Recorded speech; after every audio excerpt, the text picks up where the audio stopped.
Many of you know that I have a bit of a soft spot for Ford. I've always loved Fords.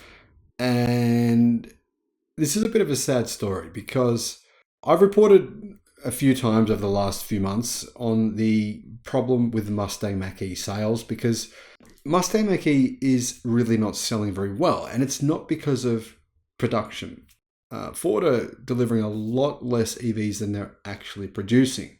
I talked about that a few days ago, how that situation has gotten worse than when I first reported on that a few months ago. However, unfortunately, the problem is not just the Mustang Mach-E. It's now also the Ford F-150 Lightning. Now, the crazy thing about this is Ford had 200,000 reservations for the F-150 Lightning pickup truck. And yet, there are lots of them sitting at dealers. That's what dealers say themselves that aren't selling. If a dealer wants an F-150 Lightning, you don't have to wait very long to get your hands on one. That shouldn't be the case. Ford doesn't build many of them. It should take them at least 6 years in order to satisfy their current order book based on how quickly they're building them. So what is going on? Hello, my friends. Welcome to the channel. It's great to see you. Thank you for tuning in. My name is Sam Evans and I'm the Electric Viking. Welcome to all the new subscribers. Welcome back, everyone else. Just want to say a big thank you for your support with my GoFundMe campaign. It's been amazing because it's been, I couldn't have possibly been able to cover the medical bills myself. So thank you so much for helping me with that. I really couldn't have. That's the honest truth. If you're new to the channel, I'll put a link in the description below to what I'm talking about. Ford's inventory of electric vehicles, including the Mustang Mach-E and the Ford F-150 Lightning, continues to build. Ford now have 115 days of inventory for the Mach-E. Now, to give you some context, a lot of brands have about 20 to 25 to 30 days of inventory. Some have as much as 50, but it's very unusual to have more than 100 days of inventory. That means massive oversupply. That's a situation that Ford are in with the Mustang Mach-E. So, a Ford dealer has said the company has a real problem on their hands based on the bets they've made and that their EV push may be out of step. Now, I don't think Ford's EV push is out of step. I just think that Ford have a bit of a demand problem and there's a reason for that. Mach-E, pretty good vehicle, but it has got a few gremlins, but there's a reason for the demand issues they're now facing with the Ford F-150 Lightning. Now, the Mach-E is a nice car, and to be honest, it doesn't really matter that much for Ford if they sell lots of the Mach-E or not. I'm not saying it doesn't matter, but it doesn't matter anywhere near as much as what it matters if they're not selling Lightnings. Now, Lightnings matter because the future of pickup trucks is electric. There's no doubt about it. There are huge benefits for a tradesperson if they have an electric pickup truck, but there's some problems with the F-150 Lightning, I think, in terms of its especially charging speeds, which for a battery that big are fundamentally a structural problem. But there's some other issues with it, like the fact that, well, they raised the price on how many occasions? 5. 5 occasions they raised the price. Well, guess what they've just done? Reduced prices. Pretty much confirms what dealers are saying, that there's too many vehicles being built and they're not building that many of them for the current demand that they have. And so what's happened is Ford have had 200,000 pre-orders, gone, wow, this is amazing. Hang on a minute, we're losing $25,000 US approximately on every pickup truck they sell. Where do I come up with that number from? Well, Ford said they officially said this in a statement. We lose approximately $20,000 US per car we sell, but that includes Mustang Mach-E's. So they're not losing anywhere near as much money on a Mach-E as they are the Lightning, right? The Lightning estimated losses are $25,000 US per car. So of course they don't want to keep losing that much money. They keep on raising the prices. Eventually those 200,000 buyers, a very big percentage of them go, okay, no longer interested, Ford, sorry. Or a very large percentage of those pre-orders are for what? The $40,000 truck. So Ford's pre-orders, are they fake? Not fake. I mean, they're real, but we all knew the $40,000 electric pickup truck was only a marketing ploy. That Ford never intended to actually supply a vehicle to tens of thousands, if not hundreds of thousands of people for that price, because they couldn't. I mean, it's got a huge battery pack. It's a very big vehicle. Even in China, they can't make a vehicle that size with that size battery for $40,000 US. It just was never going to happen.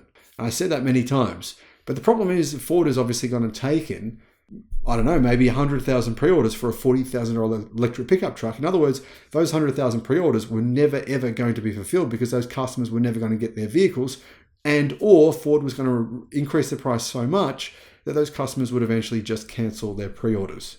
In my opinion, that was a complete fail for Ford, because it's like you set in people's minds this idea they can get a vehicle for a certain price. But then when you tell them, no, we're increasing the price, not once, but 4 times. In fact, no, I think it was 5 times. The customers just, by the time you increase the price a 5th time and you tell them you can get your vehicle in 2024, late 2024, 2025, but the price is going to be about double what you originally thought it was going to be, how many people are going to stick with that order? It's not going to be very many people. So there's just no point, in my opinion, in having this ridiculously low price vehicle as a marketing tactic when most people are just going to drop out anyway. You can set their realistic expectations by having a realistic price. I think that would be a better strategy. Now, I could be wrong on that. I do have a background in marketing. I have sold millions of dollars of products, many millions of dollars of products. I'm not saying I'm great at marketing, but I'm not too bad at it. And I think that generally, once you set buyers' expectations at a very, very low price and you raise it too many times, they just cancel their orders. Now, although EV sales were up 12% in June, unsold inventory for Ford is higher than it's ever been. Ford are planning to build 600,000 EVs this year in terms of capacity. So they're saying they're going to have a run rate ability by the end of the year for 600,000 EVs. They're investing $50 billion into EVs, but the company expects to lose $3 billion in the process. CEO Jim Farley has said that it takes money to make money. I think this is a good strategy for Ford. What good strategy? How can it be a good strategy? Well, here's the big thing, right? Ford's right. They need to build the production capacity as quickly as possible. Only a very small percentage of their sales are EVs.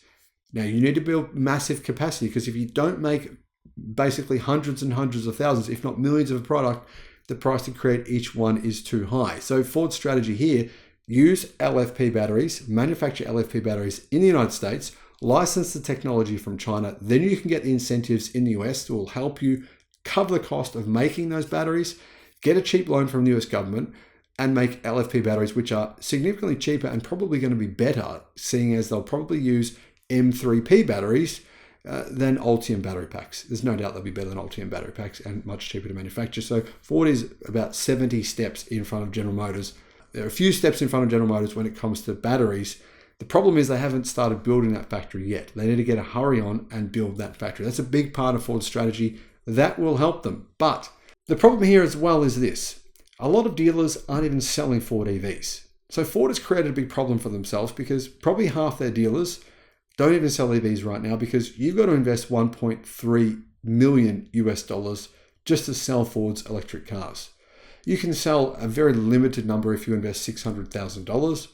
Either way, Ford have got, I think, 4,000 dealerships. Many of them aren't even going to bother, because they don't think it's worth investing that amount of money. In fact, there's court cases going on in several states in the US right now against Ford, from Ford dealers, to fight these mandates, meaning a lot of dealers haven't invested the money to sell these EVs. And so therefore, they probably feel emotionally like, why would we bother trying to sell EVs?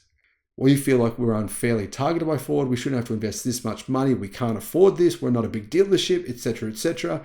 So they're not pushing EV sales at all. Now, here's what one dealer said, and this is from Teslarati, so I don't know if it's true, but I believe it is. I think production is exceeding demand.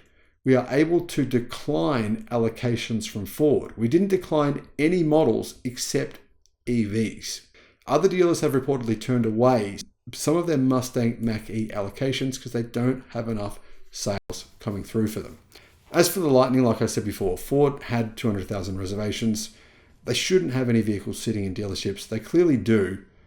I think they've really created this problem themselves. This was an avoidable issue. And the question is here, what are Ford going to do now? They're in a very tricky situation. Let me know your thoughts in the comments. Thank you for watching.